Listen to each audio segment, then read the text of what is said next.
And y'all know what it is. Another Woolly Mane production. At first light, right before the sunset, beheld with my own eyes. Ah, but what a blessing. It's a new moon, the first crescent. We gon' share some mirth and some gladness. Ain't nobody stressing. Look, I was too focused on the ways of men. Had to refocus, turn my ways to him. Let's get it right, we ain't afraid of men. The kingdom is the goal, and yes, we aim to win. Our fathers watched to see the month begin. There must be light to see what's groping, trying to make it in. Father, forgive us for this sin, cause we didn't know no better. Glad our fathers kept a record, this cannot be severed.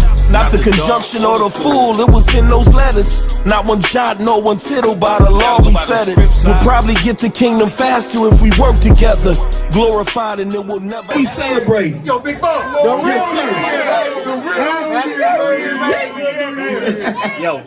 Well, we celebrate. And I want to take the opportunity right now to say all praise be to Yahweh, Bahasham, Hamashiach, Yahweh Shah.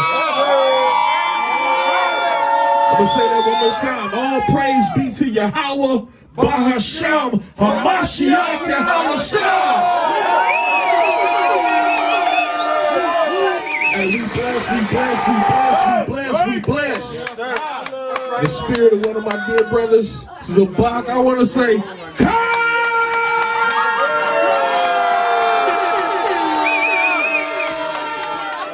and we gonna do it. Check it out, this is how we gonna do it. On the count of three, I want y'all to say, Shalam Yasharahla. 1, 2, 3.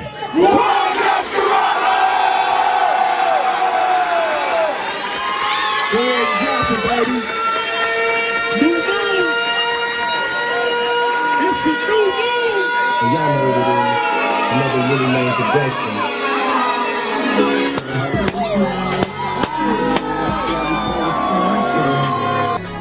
Beheld with my own eyes. Ah, but what a blessing. It's a new moon, the first crescent. We gon' share some mirth and some gladness. Ain't nobody stressing. I tell my Akim Shalom as we pour around the drinks. We could look up in the sky and know exactly what he thinks. It's a new moon, a celebration. The Kaaba, the Trula that's before me is the only temptation. Tonight we do it right, so call up all the tribes to see my fifth shot like the book of Deuteronomy. Hey, these laws are part of me, and I get ruled with wicked Jews like Nehemiah. You gon' have to pardon me. Just look at what we built together. Our haters probably couldn't imagine a better successor. But all praises go to Yah, cause we don't worship men. You know that Jake's always late, let them brothers in. A holy feast, so you know we came dapper down. Menorah chains, yellow diamonds with a golden crown. Yeah, Howard Shy got our hand, he ain't gon' let us drown. We get it cracking once you hear them trumpets sound. At first light, right before the sunset, beheld with my own eyes. Ah, but what a blessing. It's a new moon, the first crescent. We gon' share some mirth and some gladness. Ain't nobody stressing.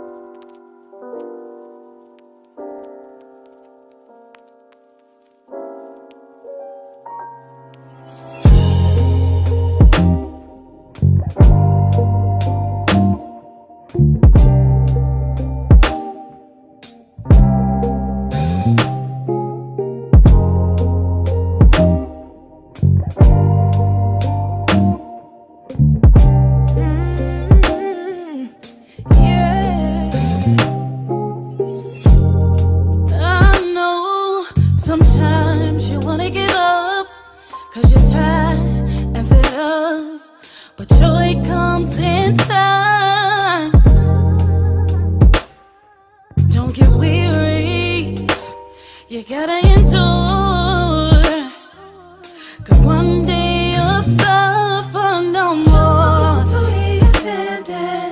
Let him give you peace.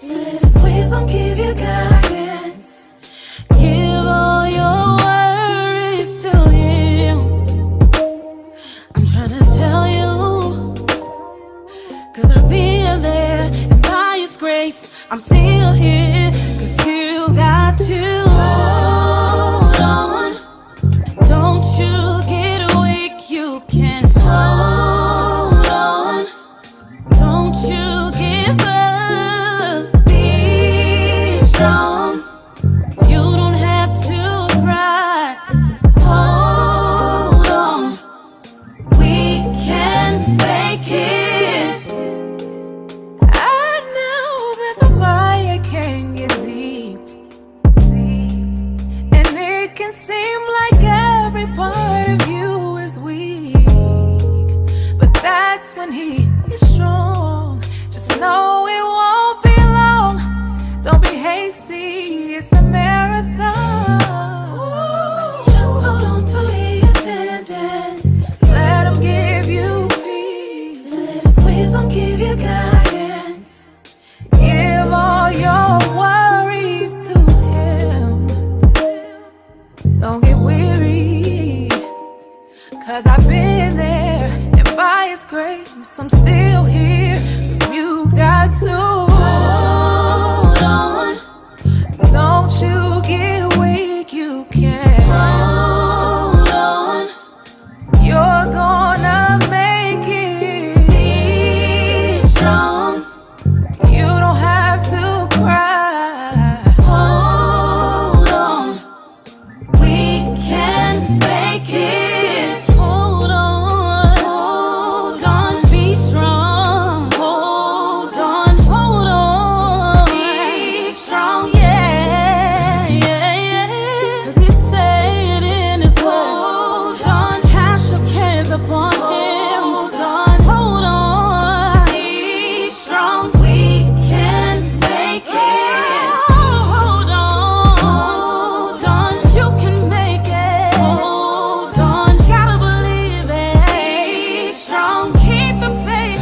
Keep the faith. Just hold on. Hold on. Yeah, yeah, yeah. Hold on. Yeah. Be strong. We can make it.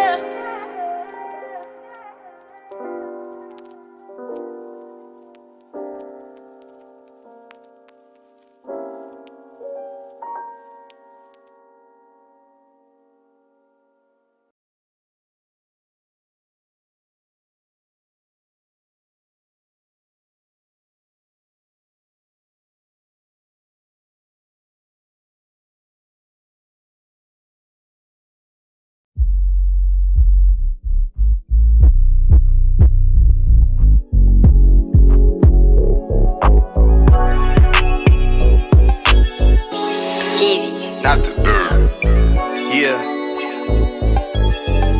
Smooth shit. Yeah. Pull up the block spinning. New ride and my girlfriends match the presidential inside. Ray-Bans on my eyes. Weed and brews in charge. I don't know why they still be looking surprised. Add fuel to my fire, take it higher than they ever seen. My life a movie and I'm living out the best scenes. They call me cocky, in reality I'm confident. And every night we taking shots to our accomplishments. A lot of food, put it on my plate. And baby pressing not to tell her to wait. She seen the signs of the times and the world is so boring. I'd rather pull out the old schools and new foreigns. Tell me what you want, I'll tell you what you need. Them other niggas stuck, Bruce took the lead. I'm teaching on them streets that I used to run. And afterwards chilling with my Aki on. What's up? Jake's claiming that they own. And they crew is legit. I see the things that they doing when they do it, but they don't do it like this. Not at all. Niggas say that they the bomb, and they really be lit. I see the things that they doing when they do it, but they don't do it like this. Straight game, money over fame. Put it in accounts, double the amount on some Oprah shit. On occasion we be toasting, and what I'm sipping now the same color as the ocean is. Ride slow with the beat up, sister got her feet up. Head wrap with a skirt on when we meet up. It's really a play, my vibe reading South Central LA. And yeah, we got it cracking from the streets to the bay. All praises to Yahweh when I kneel and I pray, knowing it's all good. I teach truth and spread light in the hood, doing exactly what we want, they only do what they could. Common sense is genius dressed in his working clothes. It's like I work and work more, y'all just working clothes. A lot of bad attitudes and some broken souls. The city of fallen angels, guess that's how it goes. Damn. Jake's claiming that they own. And they crew is legit. I bet. I see the things that they doing when they do it, but they don't do it like this. Niggas say that they the bomb, and they really be lit. I see the things that they doing when they do it, but they don't do it like this. True Nation.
3, 2.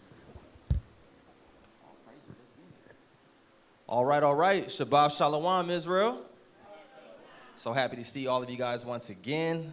Happy that the Most High allowed us to be here for another Sabbath day. We're going to go ahead and bring it in the right way, which is getting into His Word, right? Getting of and receiving of His Spirit. So all praise be to the Most High for everybody that's here in attendance. And thank you, everybody who is online and who continues to support us. Please like, share, subscribe to our channels. We're on YouTube and Facebook at True Nation Israelite Congregation. I am Brother Yashami, and to my left, Shalam Yasharahla. all praise be to the Most High.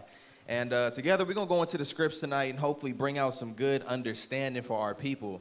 You know me, I like touching those subjects that make a difference, right? You got a lot of people, and there's no slight on them. There's a lot of stuff to be talked about. Some people choose topics that are controversial, right? Things that they know people are going to get a certain reaction out of the crowd and out of the people on the internet. But, all praises for leadership here. They give us these topics that actually feed our spirit, and that's what we need. As long as we want the kingdom, that's what we need. It's one thing we could talk about all the other foolishness that's going on in the world, but, we stick to the topics that's really going to help and benefit our people, right? We're here to feed the sheep and lead our people. So we're going to go ahead and open up. We're going to start off in the book of Sirach, chapter 3. All right? We're going to start off with Sirach chapter 3 and verse 17. Sirach chapter 3, verse 17. My son, go on with thy business in meekness. So shalt thou be beloved of him that is approved. So this is an interesting scripture, right, when you meditate on it. It says, my son, or my daughter, because we know the Most High deals with the man and the woman in Israel. It says, my son, go on with thy business in meekness, so shalt thou be beloved of him that is approved. I'm going to get the definition of meek really quickly, right? So the definition of meek is enduring injury with patience and without resentment. Because it's one thing to be patient, right? Like, okay, I could be patient. I could be long-suffering and wait for this to happen. But along that time period, if you waiting, sometimes it'd be a whole lot of complaining, right? So to be meek is having the quality of being patient and also not being resentful, right, about it, not having too much to say about it, right? So let's read that again. My son, go on with thy business in meekness, so shalt thou be loved of him that is approved. So it says if we go on in our business in that manner, it says we can be loved by the one that is approved, who we know is the Most High, right, and his son. So now is this talking about any type of business? If you're trying to open up a coffee shop, you supposed to go in that business with meekness? Or we opened up a clothing line, we supposed to go about that business in meekness? Or what's really being talked about right here? Let's go to Luke chapter 2, verse 48, and you can hold that Sirach because we're coming back to that. Luke chapter 2 and verse 48. And when they saw him, they were amazed. And his mother said unto him, Son, why hast thou thus dealt with us? So to give you a little bit of context, y'all remember when everybody traveled up to Jerusalem to keep the feast of unleavened bread, right? The feast of Passover. It was a situation where Christ, he was actually left behind. He stayed amongst the doctors and the teachers within Israel, was in the temples asking questions and learning. And people was amazed at his doctrine. They said, man, this young dude, he's different from everybody else, right? Asking these type of questions. He's got some sense about himself. He got the spirit on him. So his parents was looking for him like, man, where's Christ?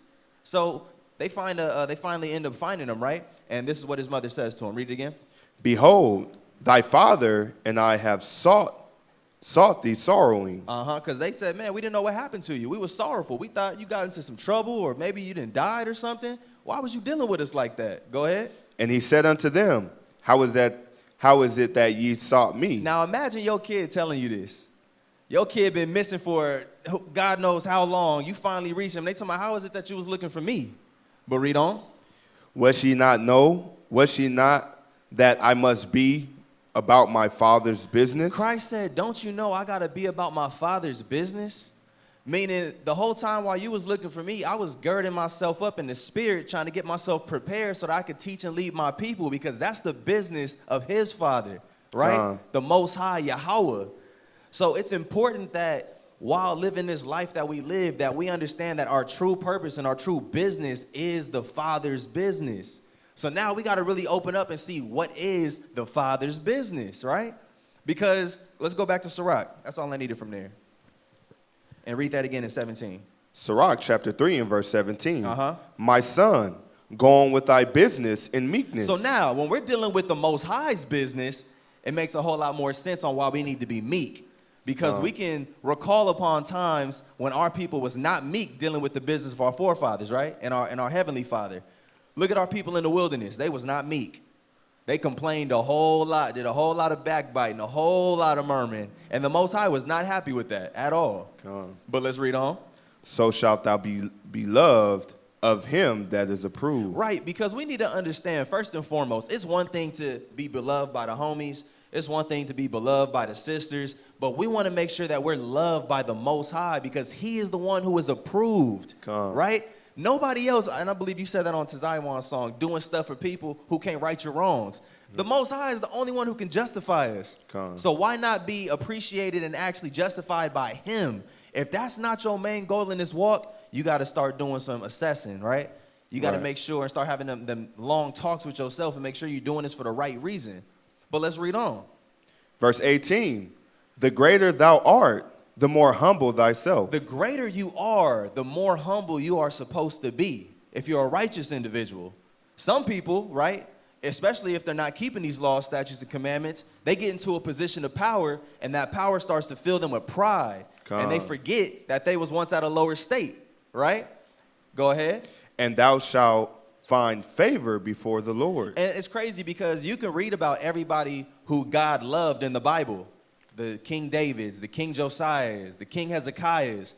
These brothers were the kings of Israel, and yet they carried themselves as somebody who was at the bottom because they were for the people, right? A true servant of the people, anybody who is a leader of the people is supposed to be a servant of the people. That's how it's supposed to be in righteousness, right? But go ahead. Verse 19, many are in high place and of renown. And it's crazy because it says many, not few, but many people are in high places and of renown, meaning they got that reverence. People, man, they'll sing their praises and throw them their flowers, so to speak, right? But what? But my mysteries are revealed unto the meek. But it says the mysteries of the Most High. The things that is actually beneficial for your soul and your spirit, it says those things are given unto the meek. A lot of times these people who got all the glitz and glamour, they don't have it all figured out. As Kanye would say, you ain't got the answers, Sway. But yet these are the leaders of our people today, right? But let's read on. Verse 20, for the power of the Lord is great, and he is honored of the lowly. It's crazy, right? Living in Los Angeles, everybody has somewhat of a complex here. They all try to be somebody, right? They say everybody in LA act like Hollywood. They act like superstars, right? Everybody trying to be somebody. And as a total, we're nobodies, right? It says, for all of that, you'll find that the Most High is honored amongst the lowly. The people who don't have it all figured out. The people who may not be in the best of financial, situations. They may not come from the best backgrounds, right? They didn't have all these prestigious schools behind them, right? Saying, oh, I'm a doctor of this, and this is why I'm certified to tell you this. No. But those who grew up in the broken homes, the brothers and sisters who didn't graduate high school, right? The ex-gangbangers, the ex-strippers, those who truly turn their lives around, it said it's crazy. These are the same people that you find honoring the Most High, right? So let's go. Go ahead. Verse 21. Seek not out the things that are too hard for thee. And that's why the Most High said, keep it simple in this business. Don't seek out things that is too hard for you. And that's multifaceted, right? Because a lot of people like to dive into different realms of information and knowledge. And some people get lost in that. And some people even try to go above and beyond and start putting themselves in certain seats that our forefathers held that you read about in the Bible, right? Oh, I'm a priest of this. That means I can't do this and I must do that. Most High said, you're doing too much. You're doing way too much. We got to remember the Most High is not the author of confusion, right? So I'm going somewhere with all of this. Stay with me. Go ahead. Seek not out the things that are too hard for thee, neither search the things that are above thy strength. Exactly. You got brothers who can't even get their credit score to a decent place, but will sit here and try to break down and explain to you how the earth is flat and how there's Arctic walls covering us on every side and nobody's made it past the fifth firmament. Like, brother. Come down. Yeah, calm down. Calm down. Don't go above the things that's above your strength, right? Focus on the milk. Get the necessity, right? Get the necessary things first, and then you can move on, right? But go ahead. But what is commanded thee? But what is commanded thee? It's crazy. So many of our people overlook the things that's commanded of us by the Most High and go off into their own understandings, right? They start to implement things that they find conducive for their walk. Instead of focusing on, you know what, the Most High said, I should focus on these 3 things, I'm going to focus on this one thing because I feel like that's most important.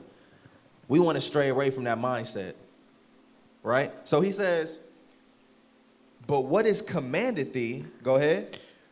But what is commanded thee, think thereupon with reverence. With reverence, read. For it is not needful for thee to see with thine eyes the things that are in secret. Exactly, because you look at the state of our people and some of the things that we're focused on. They want to know so many of these spiritual things and this esoteric knowledge. And you ask, brother, what is that going to do for our people right now when the majority of our nation is breaking the Sabbath? A lot of people want to have that one up, right? Well, I got this information and this is why you should follow me. A lot of people try to put a monopoly on this truth as if they're coming up with something new. All we're doing is following the script. We got scriptures that talk about what the prophets of old did. Why are we, if we're calling ourselves the prophets of today, why are we straying away from what the prophets of old did? When all the righteous prophets did the exact same thing, right? So go ahead. Verse 23, be not curious in unnecessary matters. Be not curious in unnecessary matters. There's so many laws that's being overlooked by our people today out of convenience because they're seeking things that's not necessary. God. Our people will study their butt off to find a way to break God's Sabbath. Right. Literally. Brothers who was never that studied before will begin to start being studied just to find ways to break God's Sabbath. Oh, well, you know, I found this ancient article that says Saturday isn't really the Sabbath day. Really? So what about this over here? Well, I found this other ancient article. Brother. But it's the truth, though. Most High said, don't seek out things that are unnecessary, right? Go ahead. Be not curious in unnecessary matters, for more things are showed unto thee than men understood. Right, because at times we overlook and downplay the ability just to say, you know what, I'm an Israelite. Mama, how many years did you live your life before knowing that you was an Israelite? 60 years of your life. Here it is, you have this knowledge. Some people that lived even longer than that finally got this knowledge and then downplay it, seeking some other type of understanding, being ungrateful of the gift that was given unto us through Christ shedding his blood. That's the only reason why we know that we Israelites today, because God put that spirit back in the earth for us to receive it. Come. Our people come into this truth and act like, oh yeah, well I already know I'm an Israelite. Like, what you mean you already know you an Israelite? As if it don't matter. Right. They start seeking other things and other things become more important than that, right? So I said, man, don't let us be like that. And all what this is going into is having vain opinions, right? Because everybody has an opinion. And is it necessarily wrong to have an opinion? Or what about even feelings? No, it's not wrong, right? You know what? I feel tired. Am I in sin because of that? Nah. Or you know what? I had some food and now I feel happy. It's not about having feelings. It's not about having opinions. But it's an issue when your feelings and your opinions start to stray away from God's feelings and opinions. That's when you start to have vain opinions, right? Absolutely. Yeah. So let's go to the book of Jeremiah, chapter 28. And I want verse 8. So no, it's not wrong to have an opinion at all.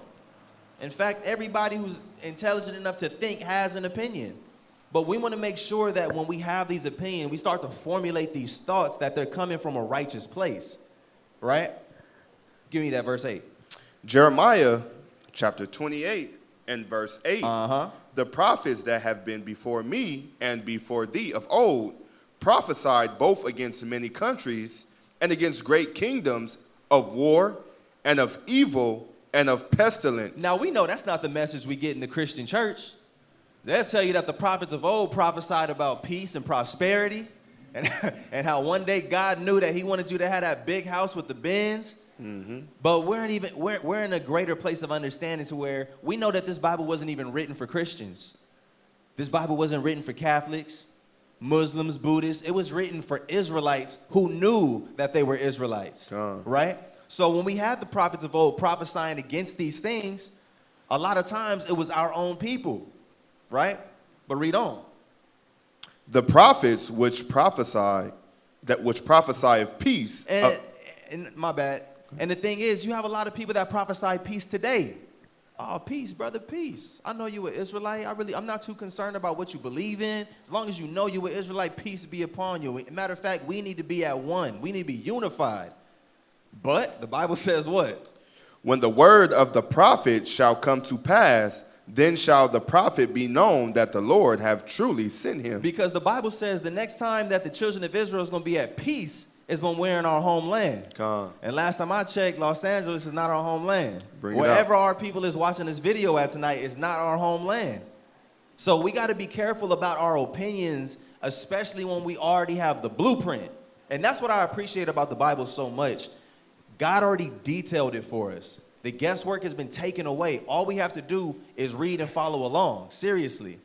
So it's a problem when people start to read this Bible for themselves and have all these new revelations on what they feel God said we need to do in this present day and age, right? So let's stay in the book of Jeremiah. Go to chapter 6. Y'all watch this. Chapter 6, and let's start at verse 10. Jeremiah chapter 6 and verse 10. To whom shall I speak and give warning? Who is the Most High going to speak and give warning to, y'all? Us, right, because he's looking out for us. He said, look, Israel, if y'all do well, you got promises, you got glory, all of that coming to you. But if you do bad, you got death and destruction coming to you. So he's going to warn us, right? Read on. That they may hear, behold, their ear is uncircumcised. Dealing with the children of Israel, our people's ears have been shut up to where we don't hear instruction from God no more. Read. And they cannot hearken. Behold, the word of the Lord is unto them a reproach. They have no delight in it. Doesn't that sound like our people? As soon as you start talking about the Bible, you start losing friends. Conversations start getting real short. You become the outcast. And then when you really start changing your life and doing what thus saith the Most High, now you start to get hated by people who once loved you. They knew you was a fornicator in the world. I can't tell you how many girlfriends I didn't show my mama. She knew what was going on. And, oh, I'm going to pray for you, baby. It's all good. Right? Brothers is out there gang banging, and grandma had no problem praying for you back then. But now you come into this truth, you change your life around, you keeping what the Bible actually says for us to keep, and now we the devil. Now we beyond prayer, right? We beyond being saved. It's crazy. But that's our people. And that's why the Most High has such an issue when wickedness is going on amongst our nation and nobody speaks up on it. Because it runs rampant and it takes over our communities. It's crazy. Even in Leviticus, it talks about how we should not prostitute our daughters because the land itself would fall into whoredom. Look at America, a place full of whoredom. Yep. On all levels, spiritually, physically, mentally, like on all levels, this place is just, it's all bad. But if we would have listened, we wouldn't have had this issue, right? But go ahead. Therefore am I full of fury of the Lord. I am weary with holding in. Because the Most High is so gracious towards us. He said, I'm weary even holding it in. I don't know how much more patient I can be with y'all. Read. I will pour it out upon the children abroad and upon the assembly of the young men together. And the world is in such an uproar and trying to figure out why so many young Black and Latino men are dying. It's because the Most High is done with our nonsense. The Most High is tired of everybody having an opinion and not actually picking up his word and seeing what the Most High thinks about certain things. How are you going to sit here and call yourself a child of God and you don't do nothing that your father says? Even in the world, we can relate. At one point or another, our parents told us, if you want to be up under this roof, you better do as I say, right? And we wonder why we find ourselves in the living conditions that we in, right? But go ahead.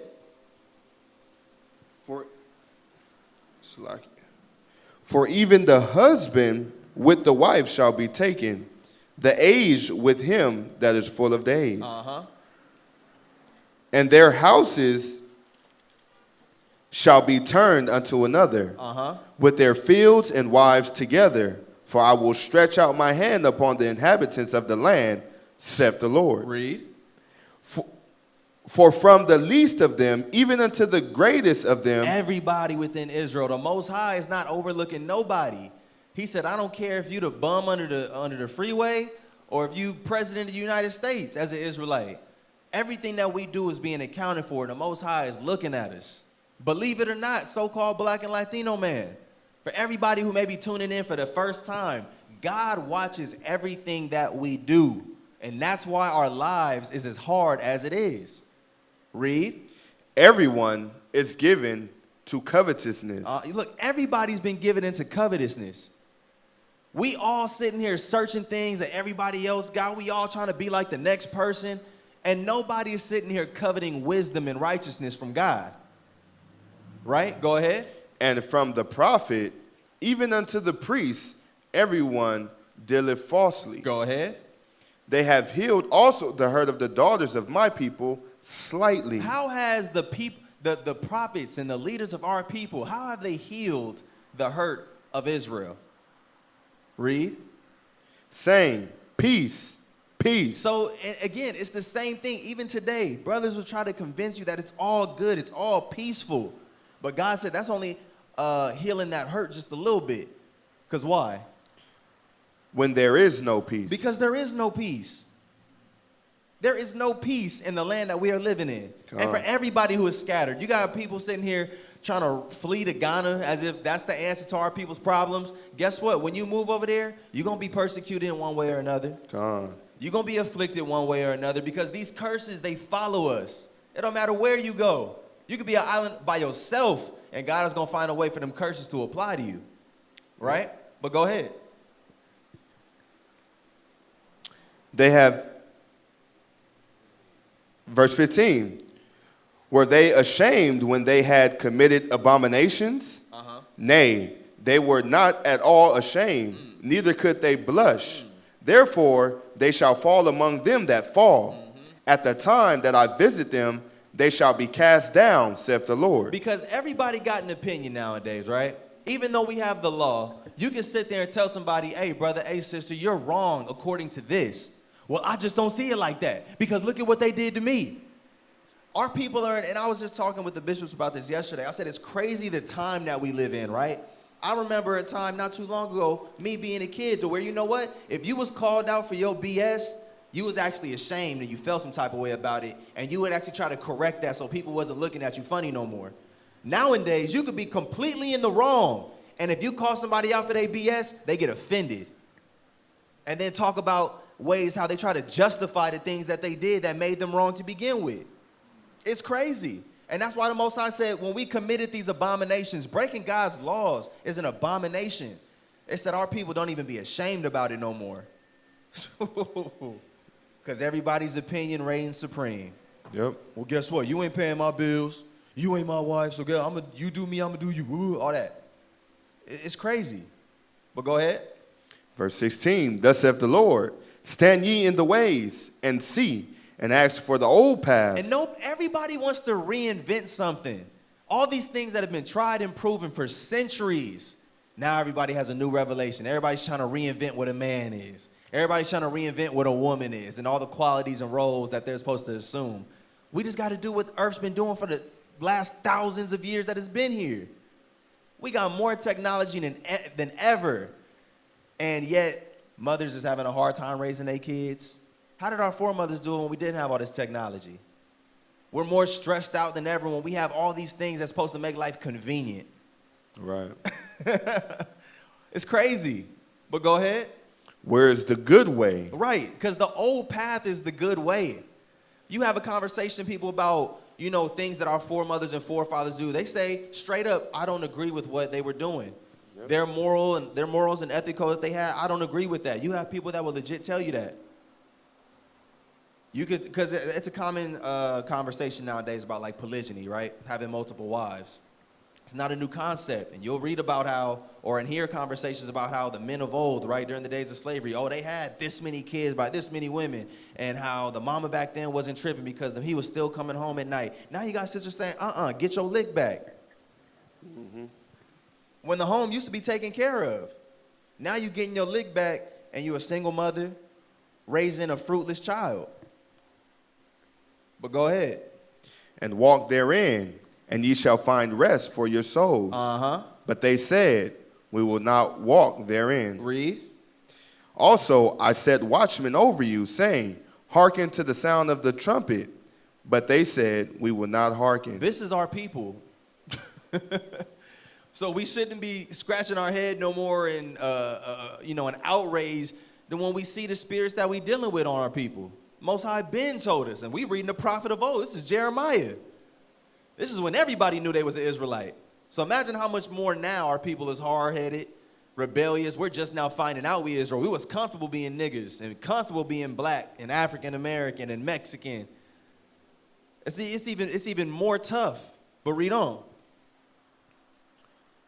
18. Therefore, hear, ye nations, and know, O congregation, what is among them.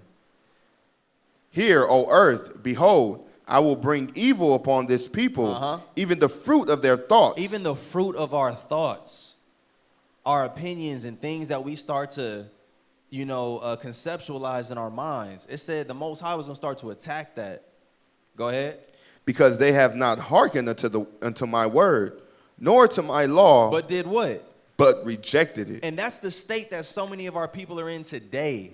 It's crazy. Isaiah 58:1, cry aloud, spare not, show our people their transgressions, and the house of Jacob their sins. That doesn't just apply to everybody who doesn't know that they're Israelites. That applies to everybody who knows they're Israelites as well. And them be the main ones who have a problem with it. You can see videos across the internet of sisters being told on a Saturday street corner that the pants that they wearing is sinful according to the Bible. And a lot of them will humble down like, dang, you know what, that makes sense. My bad, I didn't know. But then you got these same sisters who know they're Israelites telling them, hey, sis, them pants is off. You need to take that off and put on a dress or a skirt. Because I found out through my reading and my meditation. Vain opinions. I want to get the definition of that real quick. Vain. And we can go back to Sirach as well. What does it mean to be vain? Vain. Having or showing an excessive high opinion of one's appearance, abilities, or worth. Go ahead. Producing no result, useless. Useless. So we got things talking about someone's direct state of mind and then how useless it could be. Go ahead.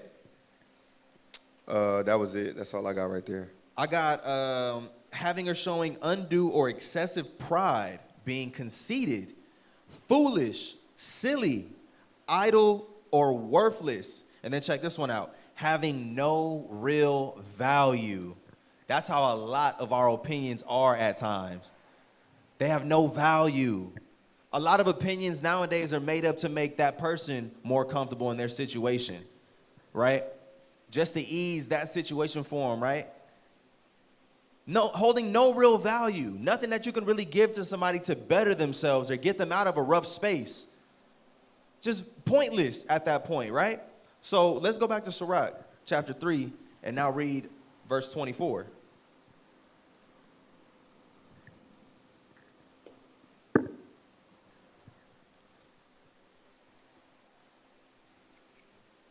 Sirach chapter 3 and verse 24. Now y'all watch this. For many, not a few, because we have to understand again the business that we're in. We're here to rehabilitate broken souls. So many amongst our people, what?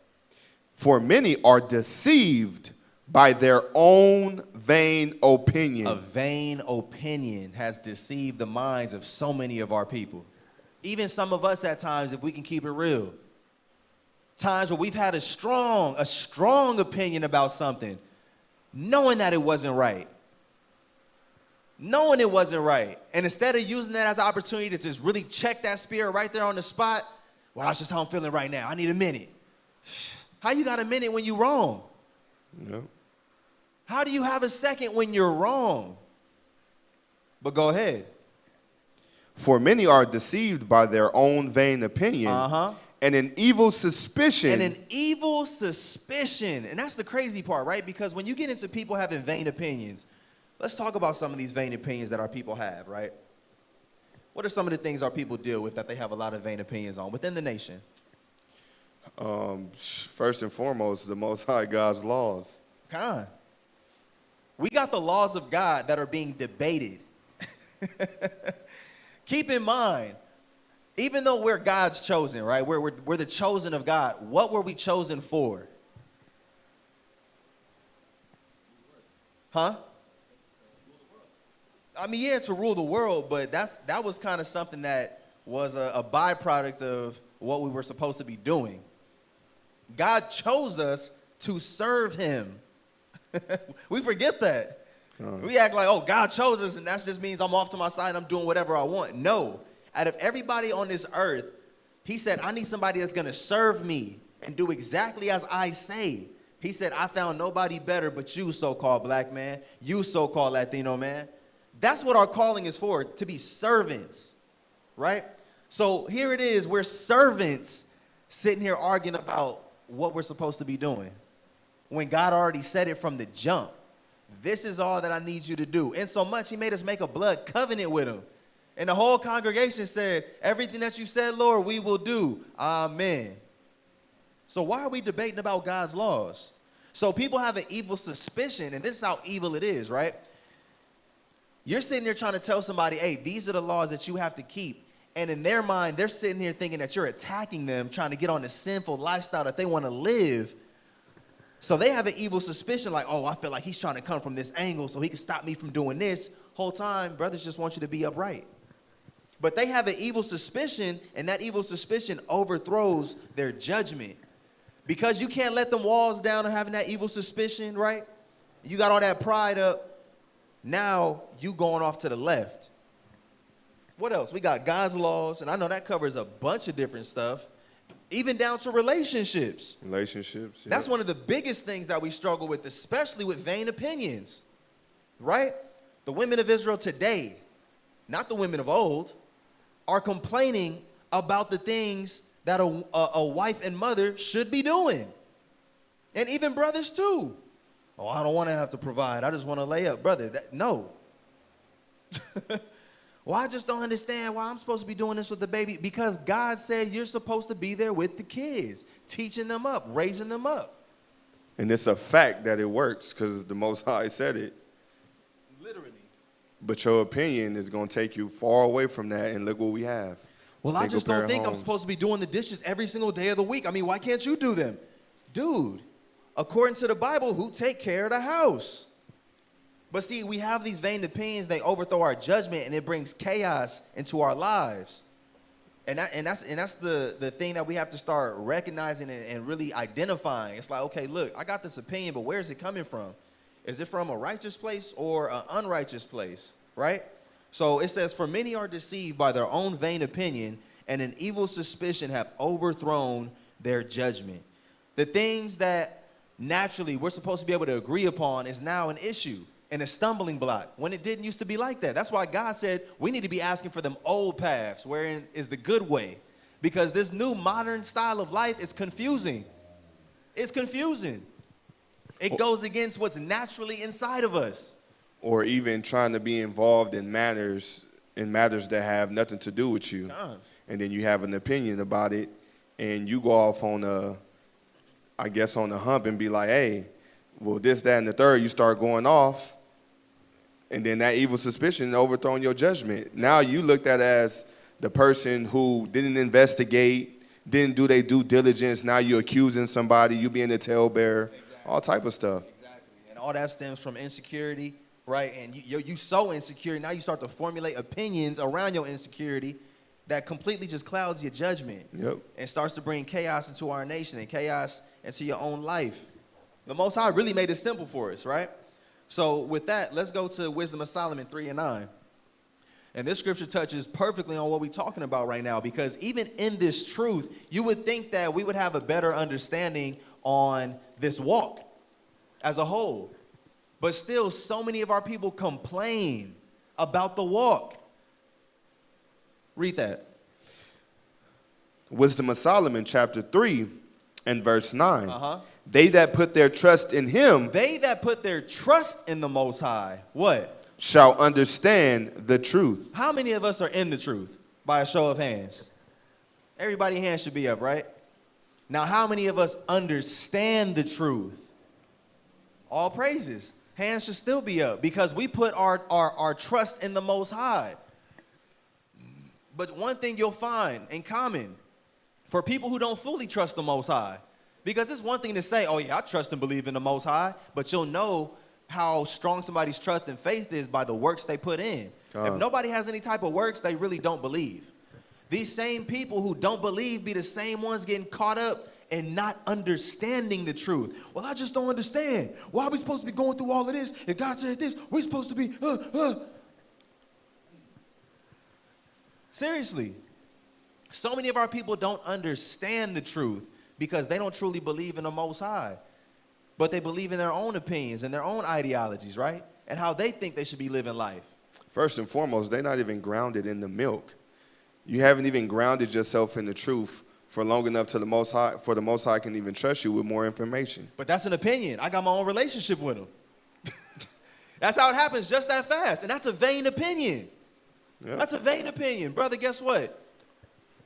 In one shape or fashion, we all got somewhat of a personal relationship with God. But guess what? When the wicked sin, did not the righteous also get punished? Yep. So the Most High is dealing with us as a whole. So it's just like that. People will sit there and be like, oh, well, you know, that's what you think. You know, I don't have to know all of this for God to be dealing with me on this level. That's a vain opinion. Because God already said who he was going to deal with and how he was going to deal with them if they did such and such things. Mm-hmm. Right? So read that again. They that put their trust in him shall understand the truth. Exactly. When you truly trust and have faith in the Most High, you will understand the business that we are involved in. You're not going to be too quick to be upset when you come across somebody who has character flaws. Because, man, we living in the belly of the beast. This person been living the last 30 years of their life as a nigga with a nigga mentality. Mm-hmm. So now you're trying to reform that brother and that sister to have a righteous Israelite mentality. When you understand that, you're not going to be quick to want to fight. When you understand that, you're not going to be quick to give up on somebody. Because who are we to give up on our brother and sister when the Most High didn't give up on us? That's a slap in his face. And we be quick to do that. And that's our own vain opinion. I don't think that person going to get it. Who the heck are you to sit there and say that about somebody? It's been 2 years. I don't think they're going to get it. Wow. Have you prayed for the brother or sister? No. So that's where you draw the line. That's where you give up. Our king gave his life, and you're not even willing to give a prayer. You should be ashamed of yourself. So it says when we truly trust and believe in the Most High, we will understand this business that we are involved in. And it's a lot that comes with it. But some people don't understand it because they don't have that faith, and they end up getting weary and well-doing, and they fall out. Or worse, they start to formulate opinions on how they can try to make this walk a little bit easier. Everybody gets burned in this walk. We're in the furnace of adversity. If you're not getting burned or torched in one way or another, I'd be scared if I was you. And it's crazy to hear because we think it should be easier now that we know we're doing the right things, but no. Our righteous forefathers was getting beheaded for having this testimony. Yep. Persecuted. It's not going to get easier. If Yahushua got put to death to save the nation, just know that it's going to get worse. God. But it only gets easy when you accept this walk and you take it on full-heartedly. Exactly. And just say, this is just what it comes with. Exactly. But we got a kingdom at the end. God. You feel me? And that's the beautiful thing about it, because that's true. It doesn't get easier, but how you think about things is the tell of the tale, right? That's like when brothers, we be like running away from working out. You can go into that gym with the mind state, I'm gonna go in here and go hard for the next hour, and you knock it out real quick, and start to enjoy it. It's not that it didn't hurt while you was in there, but you enjoy it. You gotta have that same mind state with this truth. Like, you know what? I know it's gonna be difficult, but I can look to my left, I can look to my right. I got Akim that's willing to go through it with me, so we gonna get through it. Your mind state, and that's why he said he's going to send us the comforter, that spirit to comfort us through all of this hell that we're going through, right? So a lot of people, they start to receive this backlash and the hell from having the testimony of the Most High and Yahushua, and they start formulating those vain opinions. Man, you know what? Maybe keeping the Sabbath is not as serious as brothers making it seem, because every time I keep the Sabbath, because my family, they starting to talk crap about me. I don't think that's how it's supposed to be. Nah, that's exactly how it's supposed to be. We need an example of what righteousness is. Historically, righteousness got persecuted. It got dealt with foul. But we're here as vessels of the Most High. We're servants, right? So that's all I needed from there. Let's go to the book of Sirach, chapter 4, and verse 25. Now watch this. Because at times, we've all been here, I'm sure, right? Sirach 4 and 25. If we understand the truth, we should never find ourselves doing this. Go ahead. Sirach chapter 4 and verse 25. In no wise speak against the truth. In no wise should we ever be speaking against the truth. When we're having our disagreements scripturally, right? For one, there shouldn't be any disagreements. You can open up the word and clearly see what it is we're supposed to be doing. But like in relationships, right? That's one of the most common ones. Well, I don't think that I'm supposed to be doing this.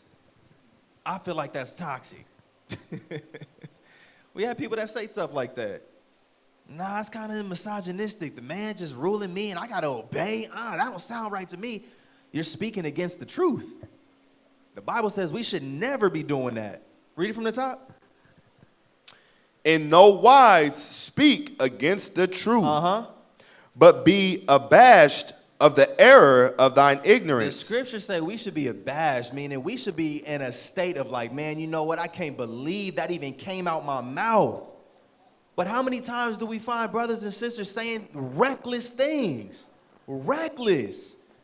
That's speaking against the truth because you know better. You straying souls away. Yeah. That's Real even talk. worse. And it's down to the small things. And I don't want to turn this into a polygyny lesson, right, or nothing, but these are just things that we deal with in the nation. I don't think it's right for a man to be able to have multiple wives. You speaking against the truth. We're not saying it's a commandment, but the fact that you would even formulate an opinion like that, that's a vain opinion because the Most High never spoke against it. For you to sit here and say, we don't have to keep the laws in captivity, that's a vain opinion and you're speaking against the truth. You should be ashamed and abashed of that. You should be repenting from that. And we should never find ourselves moving forward in a state where we're speaking against things that God is okay with. It's an issue when you find yourself speaking against things that God is okay with, and then you're real quiet against things that God is not okay with. That's a problem, but that's what we deal with within our communities. A lot of our people keep that type of stuff on a hush. You see your brother, your sister over there living any type of lifestyle, and you just be like, well, you know what? Maybe they'll get it right. But then the moment you see somebody doing something righteous, you got an opinion on it, that's an issue. That's an issue, for real, for real. Mm-hmm. Let's go to the book of Psalm, chapter 50. You know, and so on this walk, we should really be praying to the Most High to give us a mind state that is compliant, with his will. Because I'm not gonna lie to y'all, sometimes we downplay this captivity that we're in. We're in the belly of the beast. And it's crazy. I've seen it in my face so many times, just how this really is Babylon, the great whore that the Bible speaks about. I remember when I used to work at Target on Century. It's like 2015, 2016. And there was this African woman. I forgot what country she came from. But I'd just be talking to people like, hey, what made you come over here? She was like, man, I seen America on TV. I said, dang, that's all it took? But the Bible talks about that. It said, man, this is the place where all the kings of the earth come over here to commit fornication. You willing to forget everything, all your cultural code and things that you grew up doing. You want to leave all of that to come over here and celebrate Christmas. This is the belly of the beast. So a lot of times we downplay the wickedness of today's society and act like we be fooling ourselves, acting like we think the same as our foremothers and our forefathers did. A lot of the things that we complain about and have issues with, our forefathers and foremothers didn't have a problem with and didn't complain about. For real, for real. Yep. So we downplay that a lot of times. So we have to really be praying to the Most High that he gives us that spirit to come up out of this place. And that's why he says, come up out of her, my people. Not physically, but spiritually and mentally. When you start to adapt the westernized mind state, that's detrimental to our souls. Because everything that's taught over here is contrary to what we was taught back home. I can't believe our people ain't figured it out yet. I can't. Right? Let's go to Psalm 50 and verse 16. Let me get there real quick.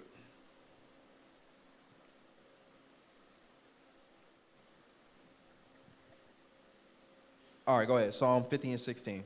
Psalms chapter 50 and verse 16.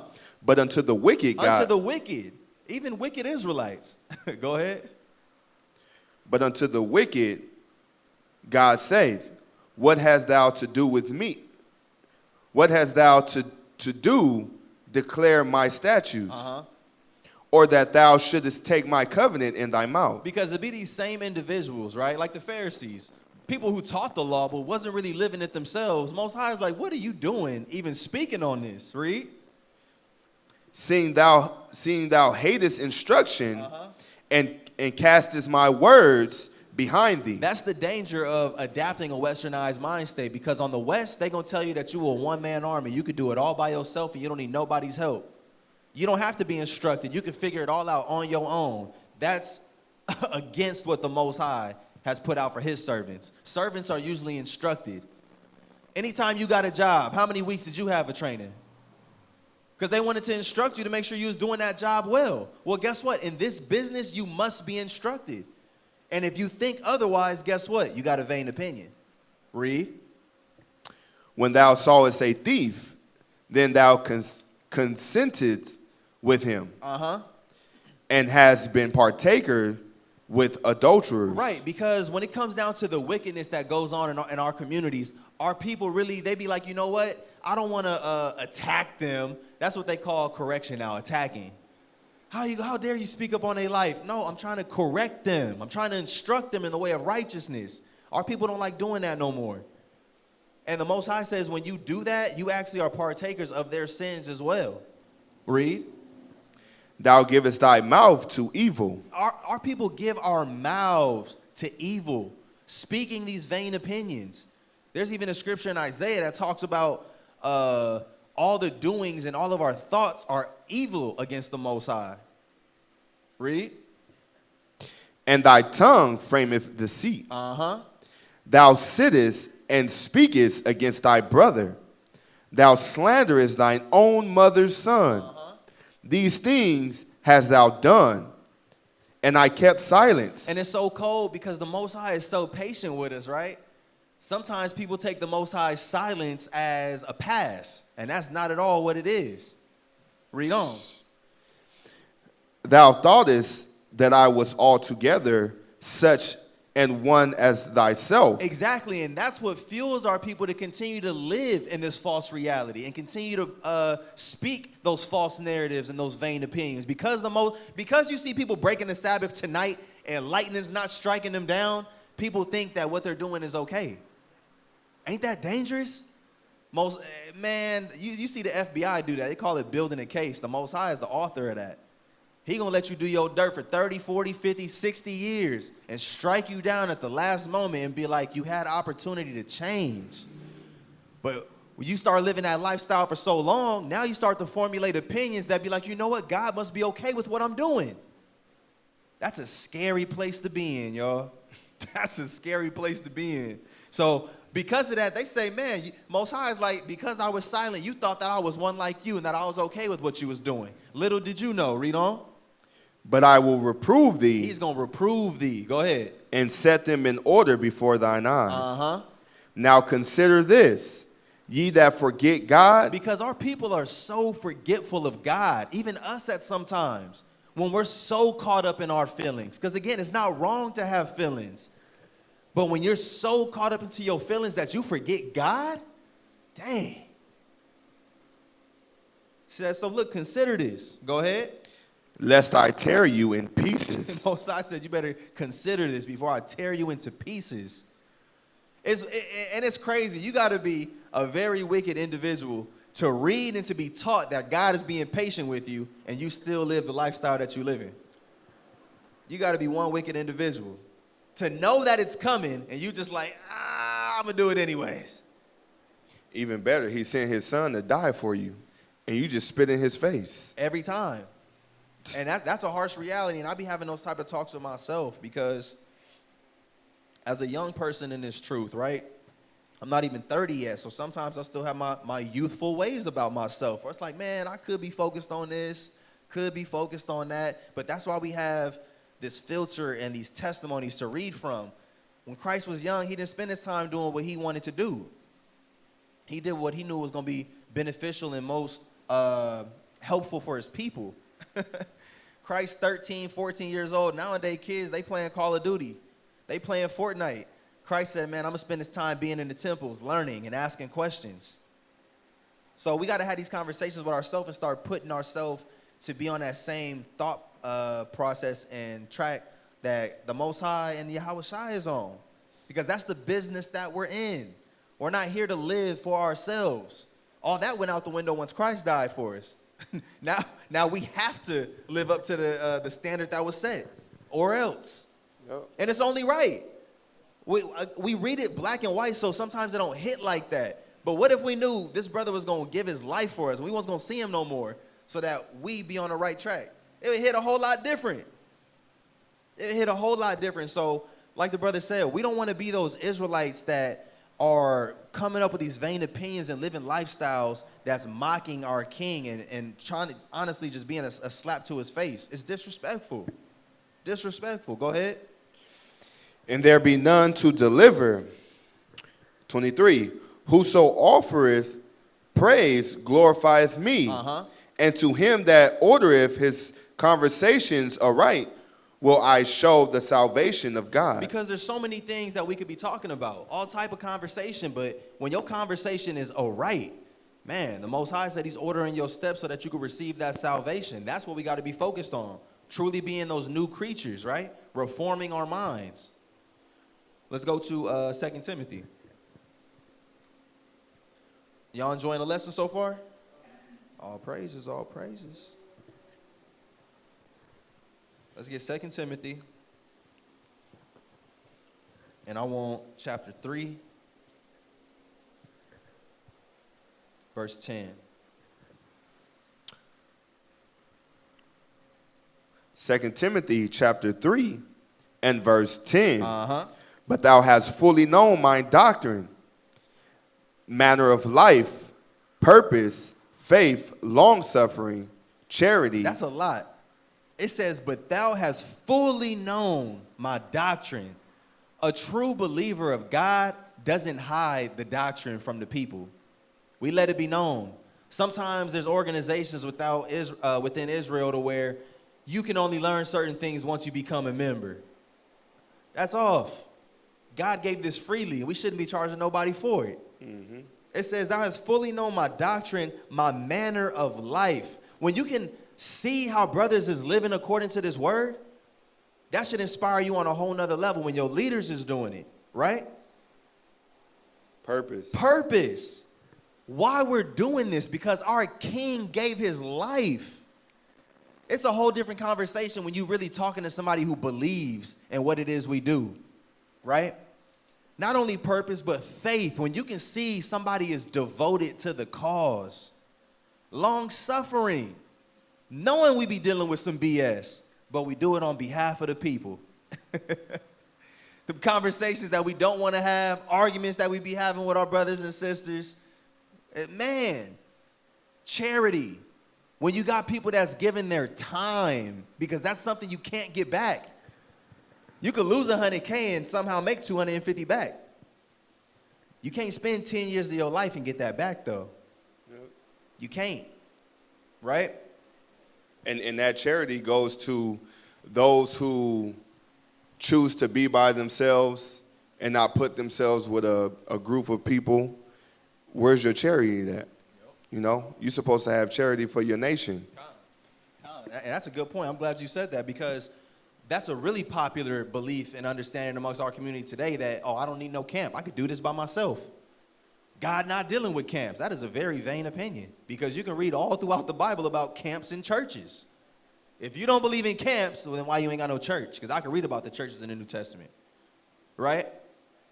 And like the brother said, you ain't got no charity. You selfish. Christ didn't say I'm going to do all of this, then go be off to myself on an island somewhere. He said, no, I'm amongst my people, giving back. But you see, some brothers and some sisters, they come in, they put in their work, you know, they have charity, but they lose that long suffering, right? The next one says patience. They lose that patience, and they can't endure, and they end up falling out of the truth and start doing stuff for themselves and say, oh, my life is way much better since I left the truth. Well, I would believe so, because you're not putting in no work. You're not putting yourself out there to give charity, you know? You're just doing what you want to do. You know, you live in your life. What about your people? What about helping your people? You know, Christ did it day and night. The apostles did it day and night. The disciples did it day and night. Paul was on a mission. So people just, they don't have that long suffering. They don't have that patience. And then, yeah, they put in some works, which we will call charity. But when they fall out, at the end of the day, their charity was all in vain. Everything they did was in vain. And that's why Christ said, you know, if they was with us, they would have continued with us. There's no way that you can do this for a time and then fall away and fool yourself into thinking, oh, yeah, I'm with this. Nah, because if you was really with it, you never would have left. And that's not to say leaving True Nation, but leaving the faith. When you stop being devoted to the cause of Yahweh Shai and the Most High, you've departed. It's bigger than just the organization that you're a part of. You don't have to be a True Nation to receive the kingdom of heaven. But don't leave True Nation under the guise of, oh, I was so busy and I didn't have no time to do this, and now you off by yourself, not giving back to your people. That's disrespectful to the sacrifice that Christ made. And we know that you're not devoted no more, because once you leave, you ain't keeping no commandments. Exactly. At least when you leave, continue to keep commandments. But that just goes. You just wanted to do what you wanted to do. And that's not what a good servant does. A servant doesn't have that option, right? And it's all a learning process. We're all learning together how to be better servants. That's the beauty of it, right? But the Most High says that's why you got to covet the best gifts. When we got brothers amongst us who are A1, like, man, all I see is that Jake, or all I see is that sister serving. Man, Most High, give me the spirit they got, right? Because that's how you become beloved of him that is approved. We have to really start changing our mindset and be rewired. The Most High is happy when we work for him. A lot of times we try to go off into this world and figure things out and then be like, oh, well, once I'm settled, then I'm going to come and give to the Most High because I'm going to be in a better place. No, he wants you to serve him when you ain't got nothing.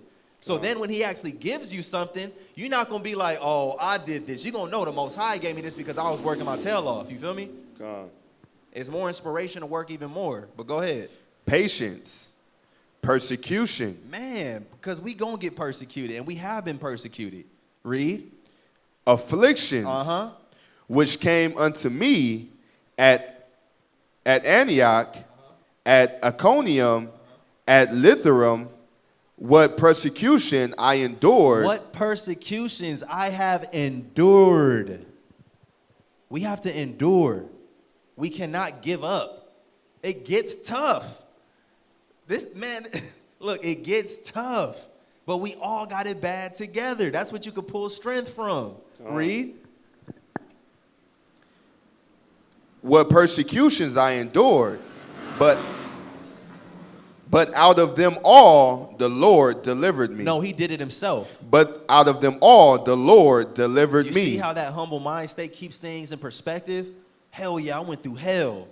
But all praise be to the Most High because he got me through it. And anything that I may come across in the future, I know he's going to get me through that too because I'm going to make sure that I'm working, right? Faith without works is dead.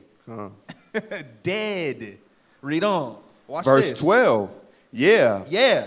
Better know this. Go ahead. And all that will live godly in Christ Jesus, Yahushua. If you plan on living godly in Yahushua's name and the blood that was shed for you, what? Shall suffer persecution. So why run from it?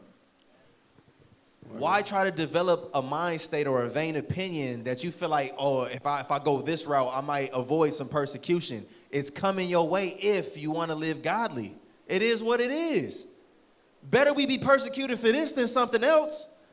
You got brothers being persecuted because they wore the wrong color in a neighborhood. There's no glory in that. But then you could read about the Maccabees, how brothers was jumping off of towers, dying for their people. Now that's honor. That's glorious.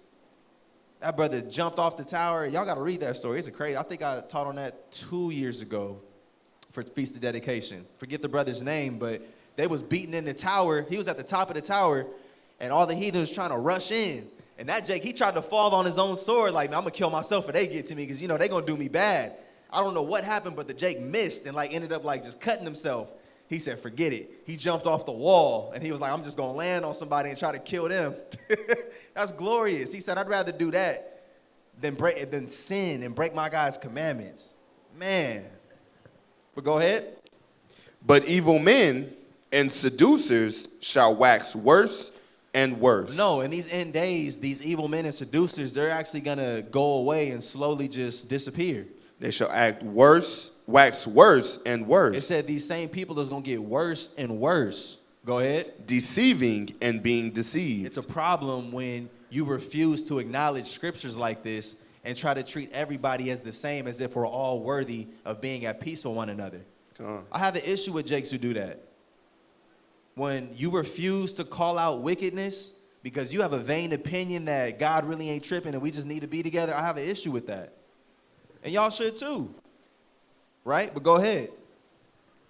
But continue thou in the things which thou hast learned and hast been assured of. And that's the thing. Continue in the things which we have learned, and not only learned, because it's not just like, oh, Yashami said this, so believe it. But you've actually been assured of these things because you've went and tried it for yourself. You've proven it for yourself.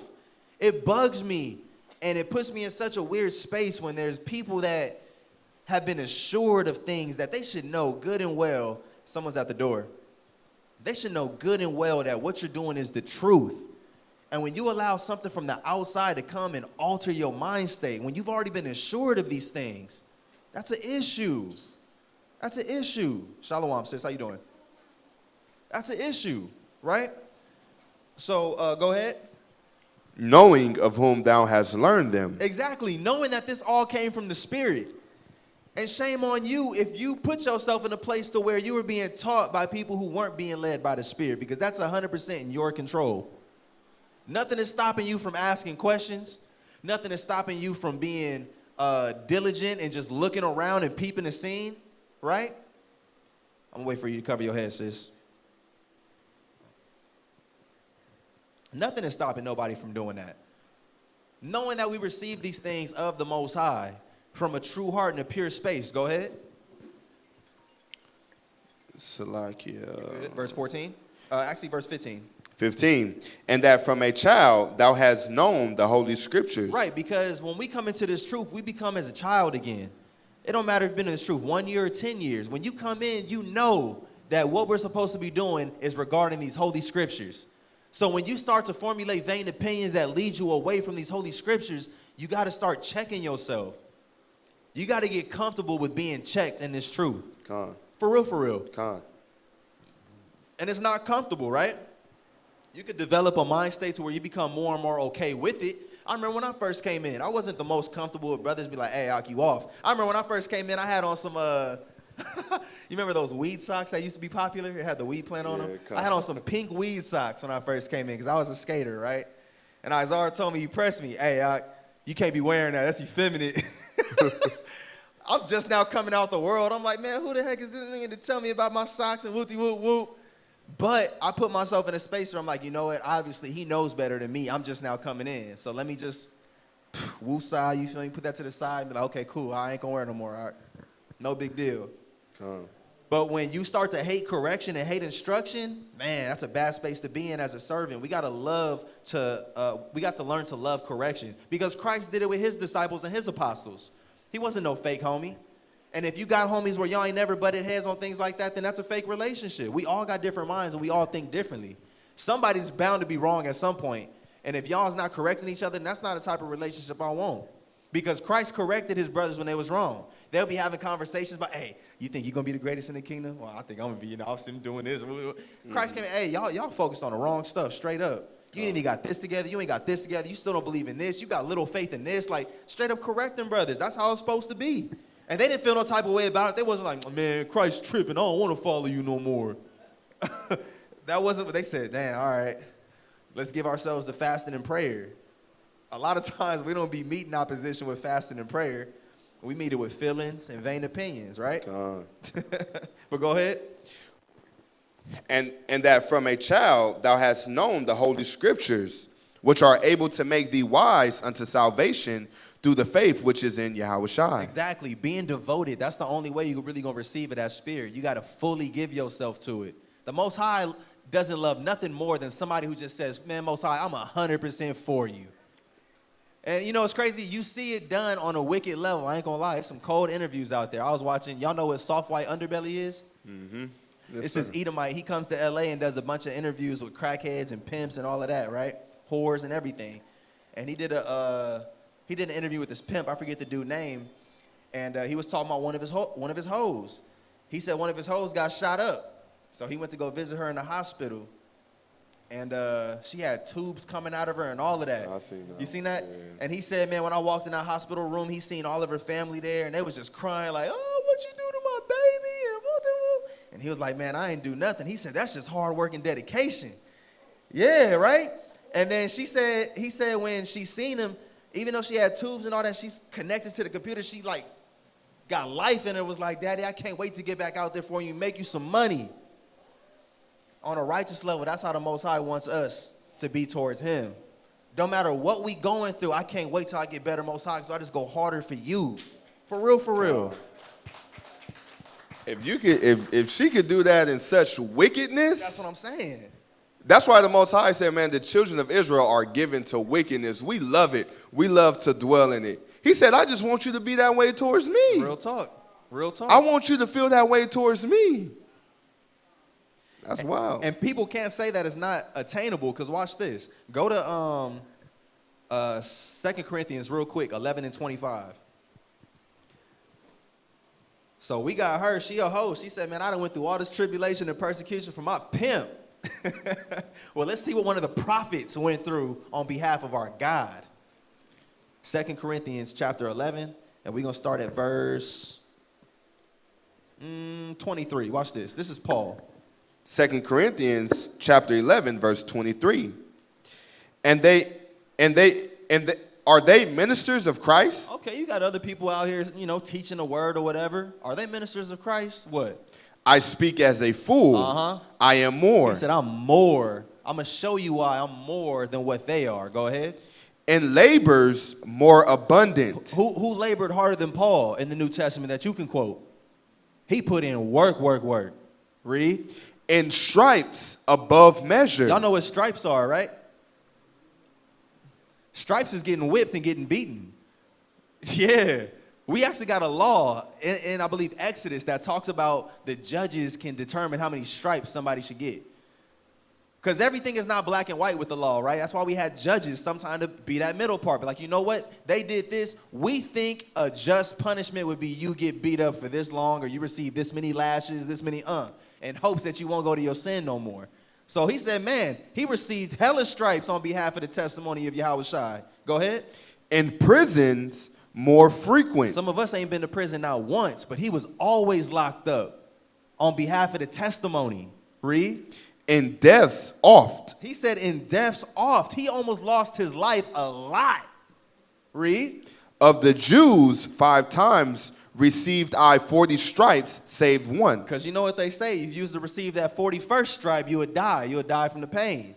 He said 5 times I got beaten with 40 stripes by my own people. And Jakes be happy to get an Edomite kissing a boot on Saturday.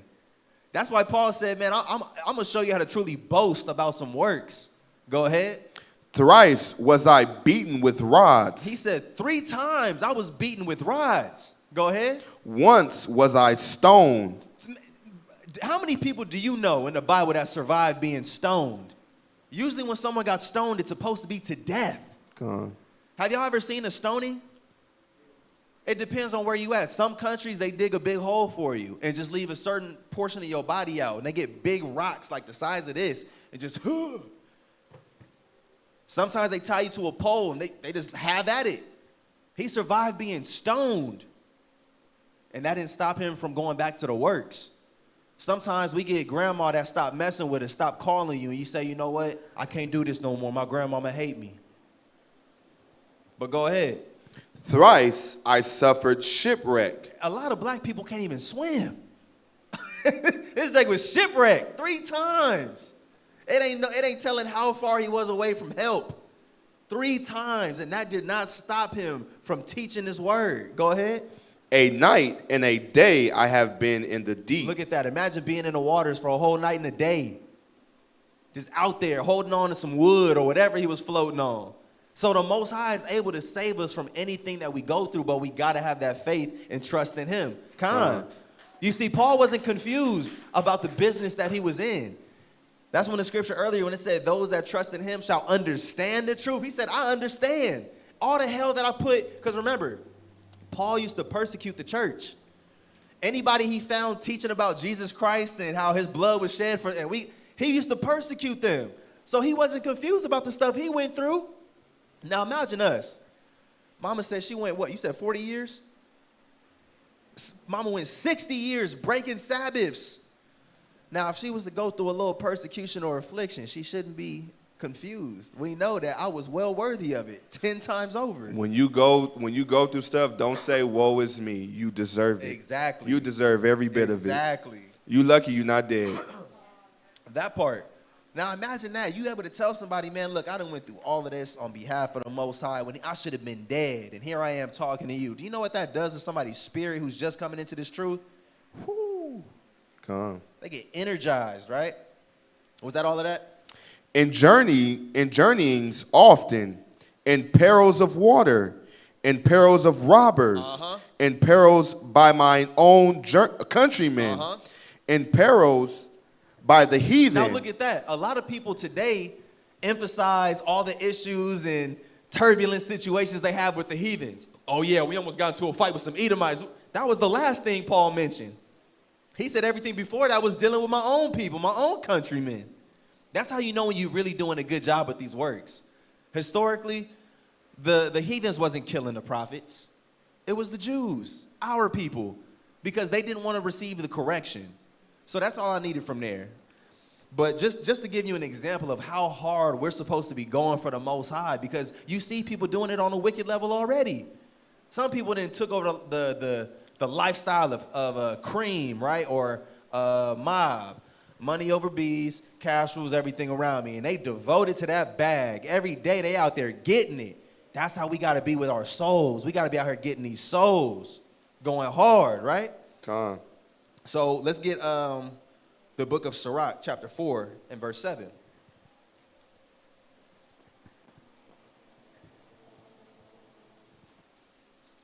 So this is the business that we're in. And when people start to try to convince you of otherwise, we got to be these same prophets that got the spirit of courage on us to let them know, hey, that's a vain-ass opinion you got, with all due respect.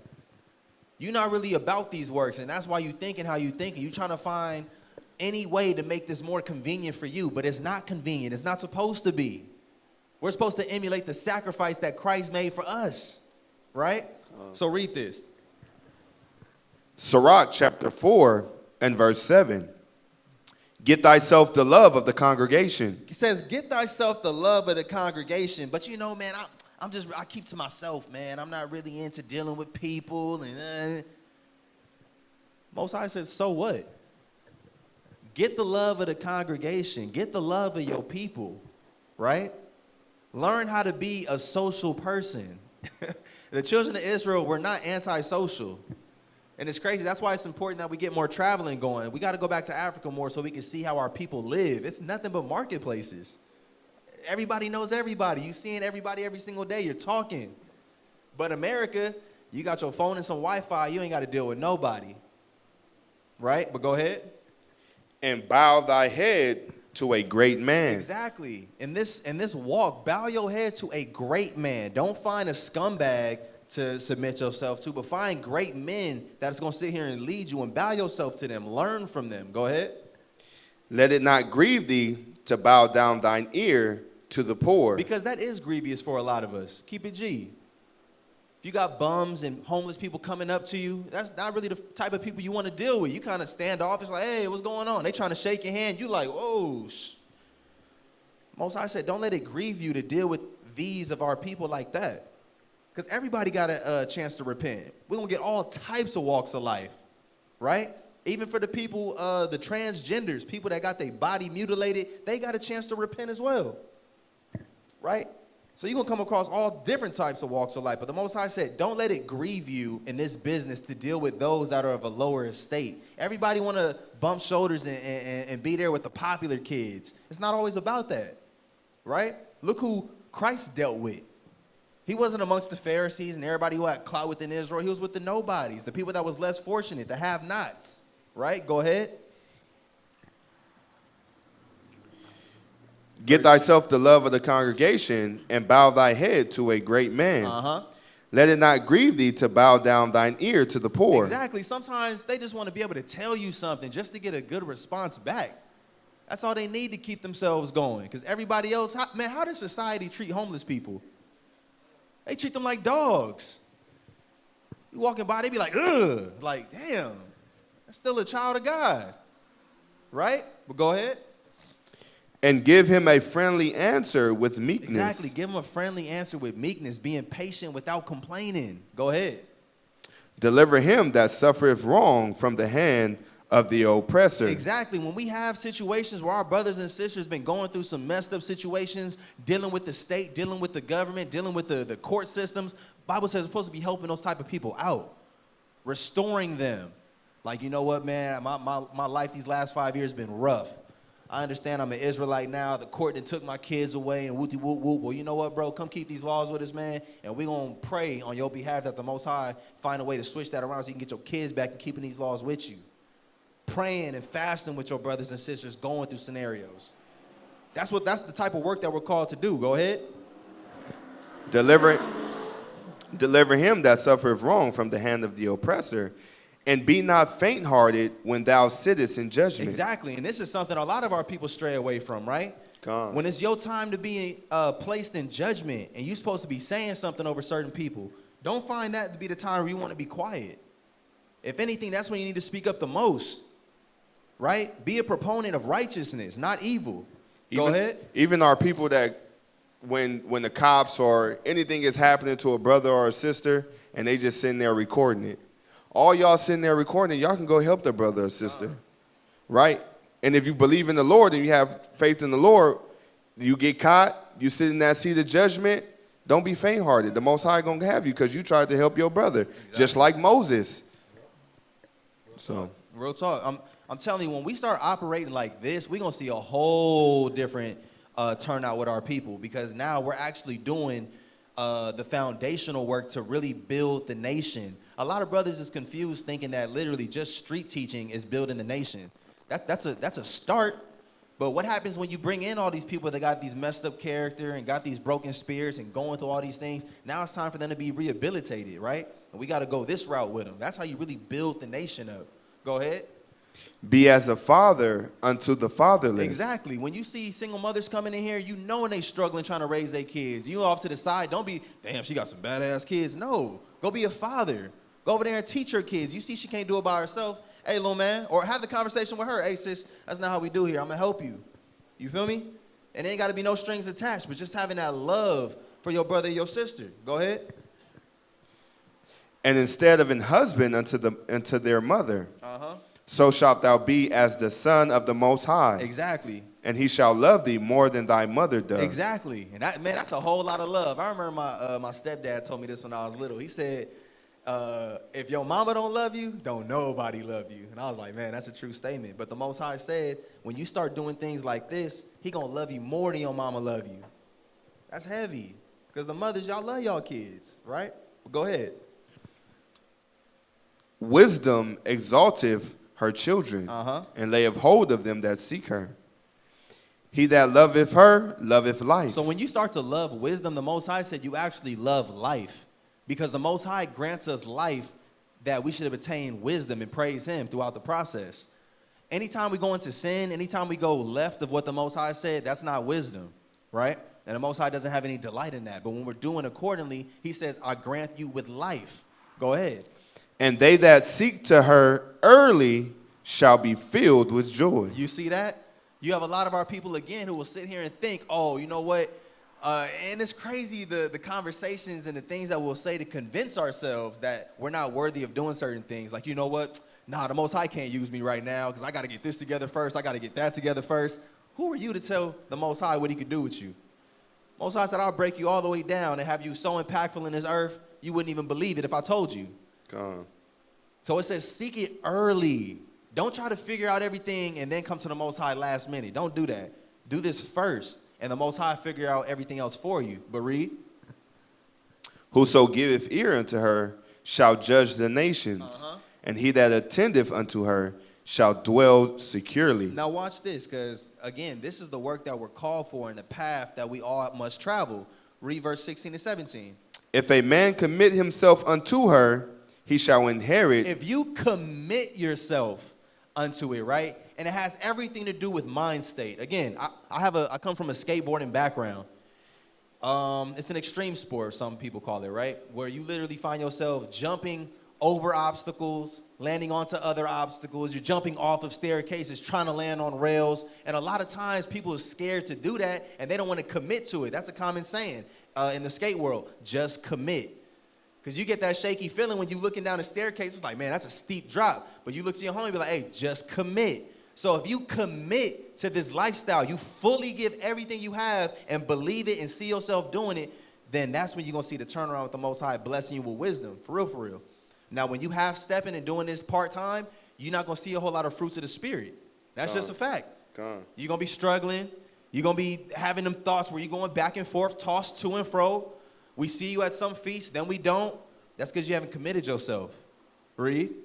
If a man commit himself unto her, he shall inherit her, and his generation shall hold her in possession. Exactly, because that means you're going to teach your kids about what to do right, and your kids is going to teach their kids on what to do right, and it's going to continue to go on. But watch this. For at first she will walk with him by crooked ways. By crooked ways. Wisdom going to be right there walking with you, right? When not straight paths, crooked. It's sketchy. Go ahead. And bring fear and dread upon him. Man, in the pursuit of wisdom, you're going to have fear and dread being cast upon you. Now, that don't sound too comforting, do it? If God wanted me to have wisdom, why would I have to go through all of this? But read. And torment him with her discipline. It said you're going to be tormented with discipline. Because guess what? Where we live, it's all about you. It's all about right now. You don't have to have much discipline living in America. You can eat as much as you want. You can drink as much as you want. Indulge in whatever you want as much as you want. Not much discipline needed, but now when you have wisdom, now you got to be disciplined. You got to start telling yourself no. And now you got other people telling you no. You can't go this way. You can't do that. Now you can do this. That's a torment. Go ahead. Until she may trust his soul. Because the Most High just want to make sure that he could trust you. Yep. You can't play the Most High. You can't. Most High said, I want to send you through hell and back to make sure I can trust you with this wisdom that I want to impart unto you. If you're not willing to go through none of that, the Most High can't trust you. Come on. Which means we can't trust you. Come on. Read. And try him by her laws. Look at that. These same laws that our people don't want to keep. This is the very thing that the Most High is using to prove us. That's a heavy scripture right there. All in the pursuit of wisdom. Go to Matthew chapter 10. Actually, we don't even have to go there. Actually, I do want to go there. My bad. We don't have to read all that I wanted. Let me just get the specific part. I want Matthew 10 and...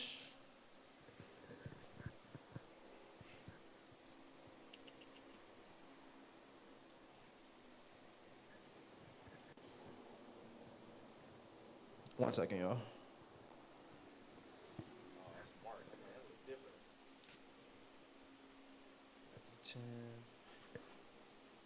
Yeah, Matthew 10, verse 16.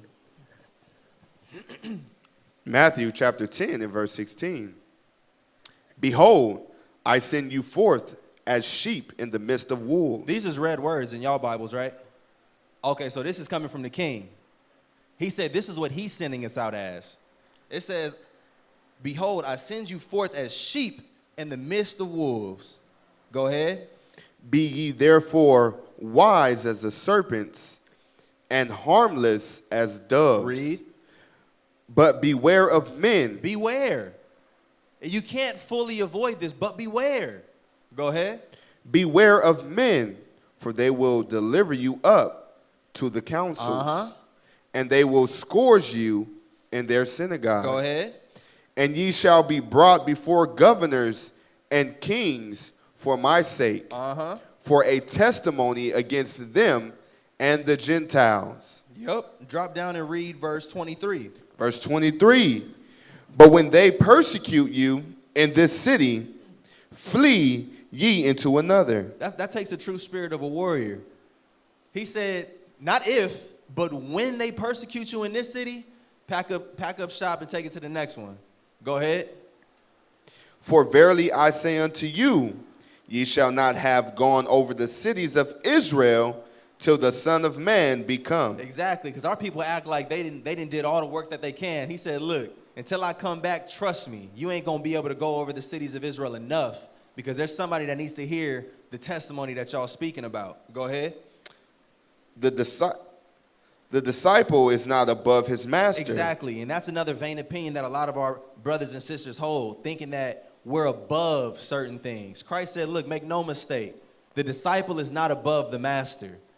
Meaning, I had to go through this. You're my disciple. A disciple is one who is taught, a student. I'm teaching y'all. You're not above me, meaning you're not above what I went through. Expect the same, right? Go ahead. Nor the servant above his Lord. What does that mean? We're not above the will and the calling of the Most High.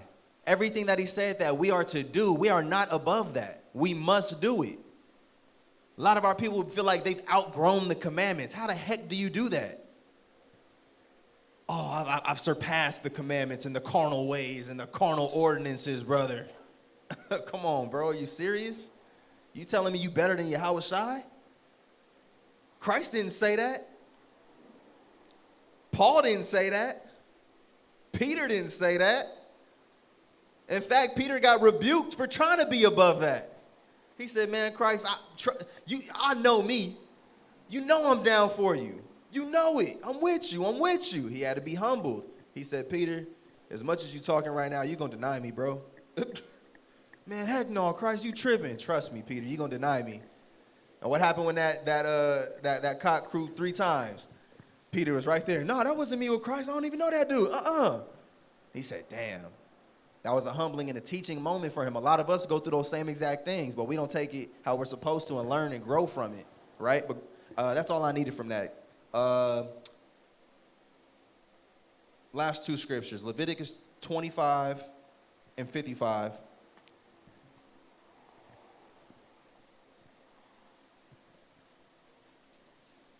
So if you ever had a moment where you was confused and you just didn't really know what you was supposed to be doing as an Israelite, Think upon this scripture to put yourself in a humble state and to remember what it is we're called to do. Go ahead. Leviticus chapter 25 and verse 55. For unto me the children of Israel are servants. They are servants. We are servants. When you start to find the tasks of the organization a bit too stressful for you, just remember you're a servant. When you find yourself having a hard time committing to the works of the Most High, just remember that you're a servant. When you're having a hard time humbling down to order, just remember that you're a servant and that nothing else matters about this life except how you served. Literally, anytime you start going through a hardship in life, just remember you are a servant, and together we all serve. Go ahead. For unto me the children of Israel are servants. They are my servants who You see that? There's possession in that. They are my servants. The Most High was not ashamed to call us servants, but yet that's something that's frowned upon in America. And this is funny how stupid America is, right? We're comfortable being called an employee, but you have an issue being called a servant when it's the exact same thing. You have no problem following protocol, but when I tell you to obey, it's an issue. Man, the devil, he didn't play the trick on us, didn't he? We live in Babylon, the place of confusion. Sis, you need to obey your husband. Obey? I ain't no dog. Okay, but you follow your boss's protocols at work. Yeah. Man. Must be a dog. Right. So just remember, we're servants. Go ahead and finish that out. I brought forth out of the land of Egypt. I am the Lord your God. All praise be to the Most High. He is our God, our power. Go to Matthew chapter 25 and verse 14.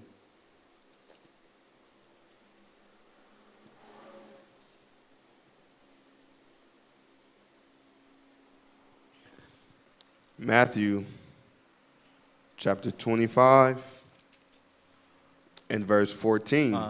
For the kingdom of heaven is as a man traveling into a far country, whom called his own servants. There go his servants again, because we know all these parables is talking about the children of Israel in relation to getting the kingdom or being in the kingdom. So it said, children of Israel, I got a nice parable for you about what the kingdom is like. Go ahead. And delivered unto them his goods.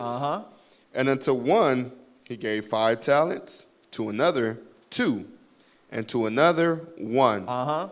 To every man according to his servile ability. And straightway took his journey. So it said to every person, they had talents that was given unto them according to their ability, right? Let me get the definition of talent real quick. It says, a special, often athletic, creative, or artistic aptitude. Everybody in this room right now, you have a special ability that God has given you to bring in souls, whether you believe it or not. I know sometimes we have a hard time seeing that light within ourselves because our life just be so dark and full of chaos, but that's what we're here for. We're here to build each other up, right? So in this parable, it was 3 different servants. One of them, he gave 5 talents, another 2, and to another 1. So some got more talents than other, right?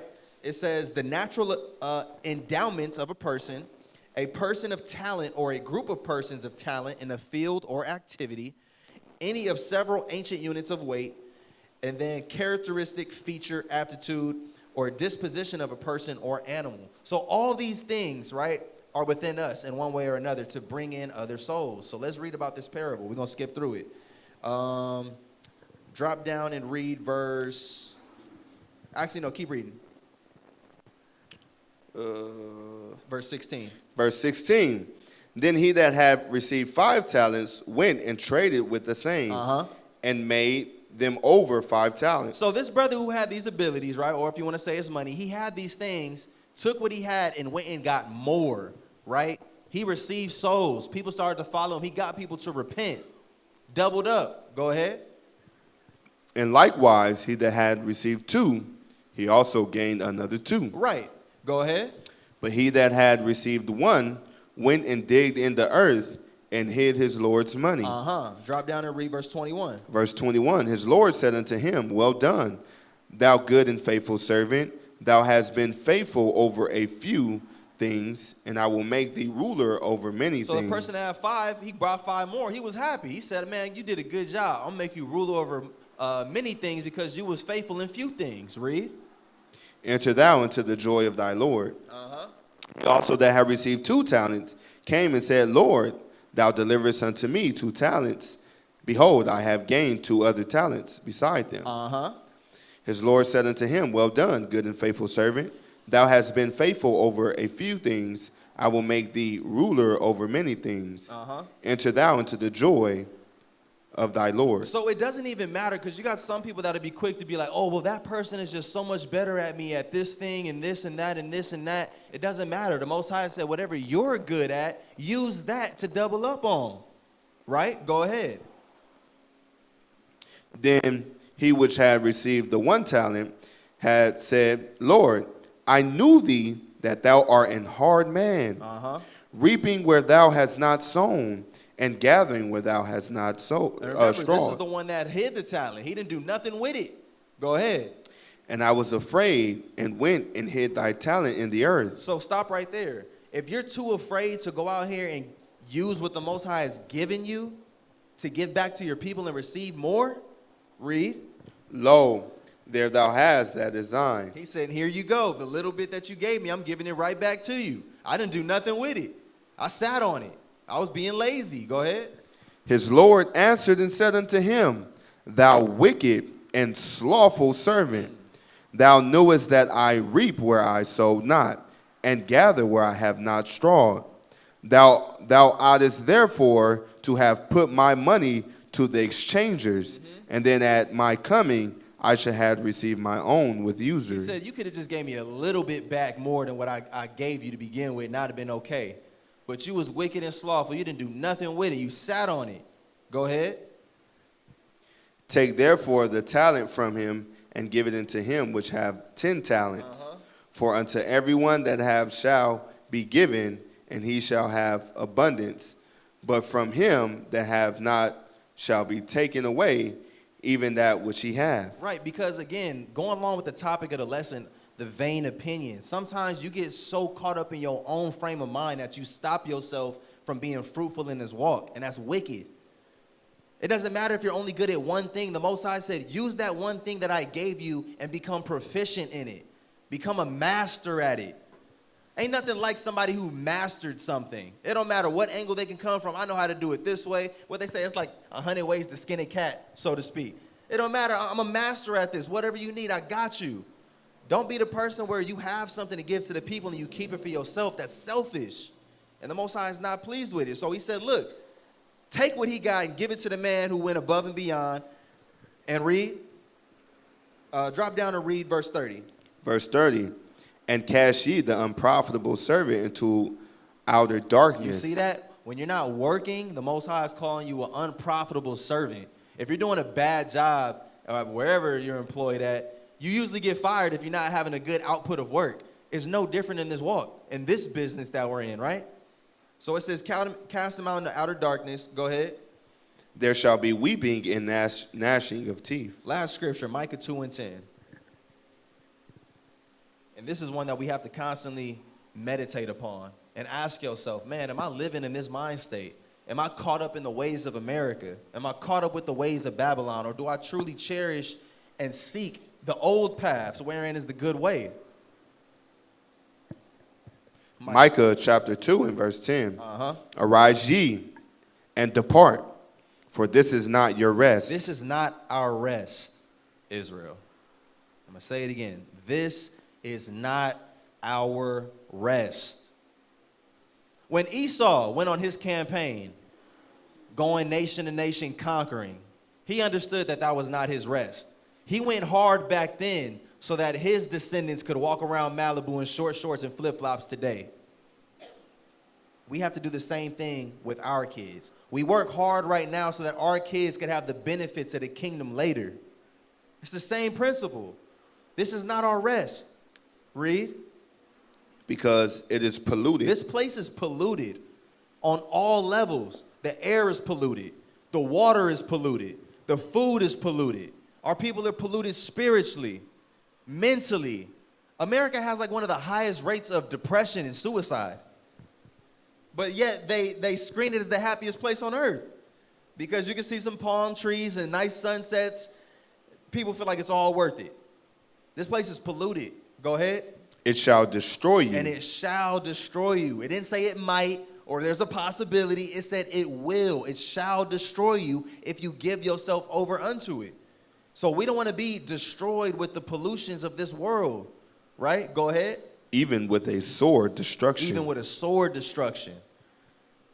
A sword destruction. And we already know, according to the Bible, all of us amongst Israel who are not found keeping the commandments and repenting when Christ returns, it says we're going to be receiving the lake of fire. I don't know about y'all, but I don't want that. That doesn't sound pleasing. I'd rather be able to live forever with no crying, no pain, being extremely rich. That sounds like the type of life I want to live, right? Drinking good with my brothers and sisters on the feast days, because we still going to be keeping the feast in the kingdom of heaven. All right, so again, Israel, man, just keep in mind, we're servants, and don't get too caught up in what you feel and how you think. The Most High already thought and felt for us. We want to make sure that we're aligning our will and our thoughts with the Most High's will and his thoughts. So, this was another Friday lesson. I appreciate everybody for tuning in. Yes, sir. Of course.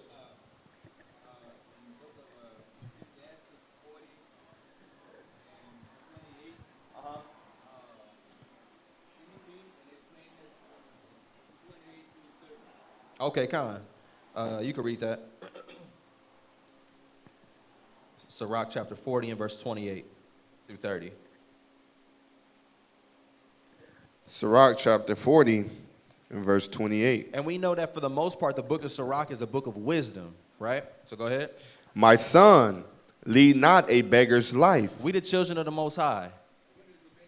A beggar's life. You know, like when you about to enter that freeway right there off of Florence, and you got those people with the signs and the cardboard and holding the buckets asking for change. Most High said, don't live a life like that. The Most High has given us an opportunity to become skillful and make a life for ourselves. That's being lazy. Yeah, there's definitely an aspect of helping our people who are down and out like that, but the scriptures also say not to help a sinner. So it's different if we got brothers that's homeless coming into these doors, which we've done before. Brothers was homeless, didn't have jobs, and they become employed or, got housing through the organization. But it said don't live a beggar's life, just sitting here asking for everything and not truly trying to make a way for yourself, depending upon other people to get you through life. Most High said don't do that. Go ahead. For better it is to die than to beg. Exactly. It said it's better off you die as a man than to beg. Go ahead. The life of him that dependeth on another man's table is not to be counted for as a life. Exactly, because as a man, our whole purpose and what has been hardwired into us is to have a legacy, right? If you live in a life of a beggar, what type of legacy are you going to leave?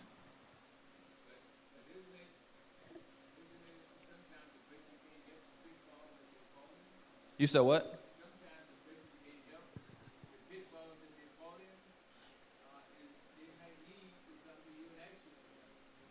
Well, it's not talking about when a person is in need, but you're actually out there just panhandling and just begging. Exactly. For no reason. That's not like if I'm hungry on a Sabbath and you got a big old tuna sandwich, I'd be like, hey, can I have half of that sandwich? That's not begging. But now if it's like that every single week and it's like, damn, have you put in any job applications? Have you tried to start a business for yourself or something? And, nah, just out here just begging. That's when it's an issue. Yeah, we all fall apart. Man, I remember when I first came in, I was broke. I was, how old was I when I first came in? I just turned 19. I was living out of my backpack from house to house, living with my homies and stuff. I was too young to have my own space, didn't have a good job. This brother allowed me to move in and let me get situated to where I got a job. And now look at me. I got my own family, got my own house. You feel me?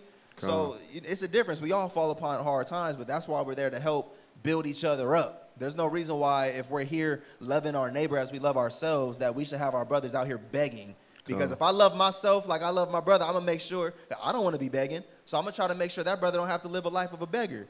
Like, hey, have you considered this? Try doing this. Go apply here. Or, shoot, let's try to start a business together then. There's ways around that. Uh-huh. Who, someone out on the street? I wouldn't. Reason why is because 9 times out of 10, they lying, and they got a Benz parked around the corner somewhere.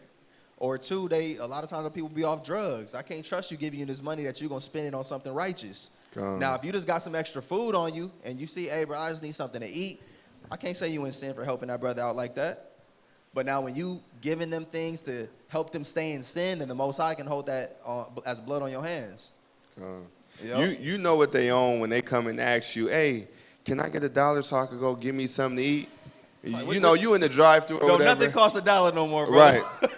But you know, they acting like they gathering some money to go get something to eat. All right, brother, I'll go buy you a cheeseburger. Nah, I'm good. I just want the money. Nah, you about to go buy a Coke 45, a 211, and go be passed out in somebody's alley. I'm not giving you no money. Exactly. No. Exactly. But let's read on. Let's finish that real quick. Verse 29. Verse 29. The life of him that dependeth on another man's table is not counted for a life. Exactly, because you want to have your own table. And they even see, what do you, as a man, you ask women, what do you bring to the table? If you don't even have a table, Most High said you don't even have a life. Go ahead. For he polluteth himself with other men's meat. But a wise man, well nurtured, will beware thereof. Right, now read verse 30. Verse 30, begging is sweet in the mouth of the shameless. Exactly, and you see they real good at begging. They almost make you feel bad for not helping them, don't they? Yeah. You be like, damn. Hey, brother, look, I got my kids in the car. We hungry. I got kicked out. Cops did this. Can you please just give me 50 cents? Knowing you got change in your car, you be like, I ain't got it, brother. They look at you, you be like, man, I feel bad for not helping. But it said it's sweet to them, but what? But in his belly there shall burn a fire. Exactly, because you're not satisfied like that. Whatever you getting from somebody as a man, you want to be able to provide for yourself. It's not a good feeling just depending upon someone else all the time. Now, if I truly ain't got it, I'm like, hey, you got 200, I really need it. I don't feel no type of way about that because I know it's my brother. And if he need it, then, and when I'm up, I'm going to give it to him. But not being a beggar, that's completely different. And I'll tell you when it's taking them over. Watch this.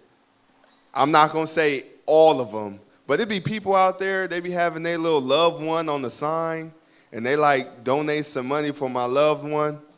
I seen a post on Instagram, and it was a chick and a couple of dudes out, and they had flyers like help me put my auntie to rest, right?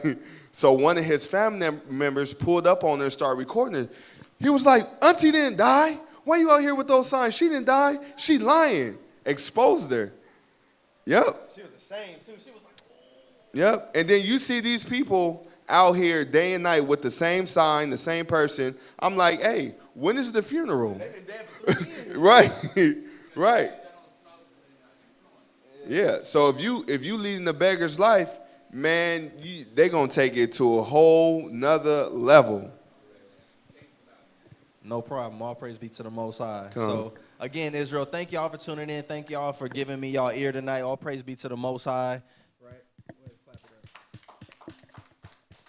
So we're going to go ahead and close out with that. Again, everybody that's been tuning in online, continue to support us. Like, share, and subscribe on Facebook and YouTube at True Nation Israelite Congregation.